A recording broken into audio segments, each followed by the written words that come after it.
అనపర్తిలో ఇళ్ల పట్టాల మీద ఇవ్వకూడదని మీరు ఏమైనా కేసేశారా? అసలు ఇదంతా పూర్తిగా అవాస్తవం. డాక్టర్ గారు ఏదైతే గ్రావెల్ కుంభకోణం చేస్తా ఉన్నారో కాపురంలో గాని దొంతమూరులో గాని పెద్ద ఎత్తున గ్రావెల్ దోపిడీ చేస్తున్న పరిస్థితుల్లో గ్రావెల్ దోపిడీని అడ్డుకోవడం కోసం నేను హైకోర్టులో రిట్లు వేశాను. అసలు కాపువరంలో వీళ్ళు ల్యాండ్ ఎక్విజిషన్ చేయకుండా దాని మీద నేను ఏ విధంగా కోర్టు కేసు వేశాను, ఏ విధంగా అవాస్తవాలు ప్రచారం చేస్తున్నారు. హైకోర్టులో లేని కేసుని ఉన్నట్టుగా సృష్టించడం పైన అది కోర్టు దగ్గర నేరం కింద వస్తుంది అని నేను లీగల్ నోటీస్ కూడా ఆయనకి ఇవ్వడం జరిగింది. ఇంతవరకు సమాధానం లేదు.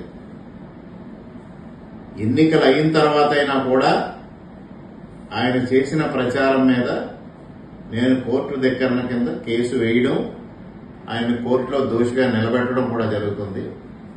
అసలు పట్టాల పంపిణీకి మేము వ్యతిరేకం కాదు. అర్హులకి పట్టాలు ఇవ్వాలనేది మా నినాదం. అది వ్యాపారం కాకూడదనేది మా విధానం. ఎందుకంటే ల్యాండ్ ఎక్విజిషన్ లో డబ్బు తిన్నారు, పట్టాల పంపిణీ కోసం పెద్ద ఎత్తున డబ్బు వసూలు చేశారు. దాదాపు ఇళ్ల పట్టాల పంపిణీ కార్యక్రమంలోనే ఎమ్మెల్యే గారు దాదాపు 50 కోట్ల రూపాయలు అవినీతికి పాల్పడ్డారు. అది కాదని చెప్పగలరేమో నేను ఛాలెంజ్ చేస్తా ఉన్నాను.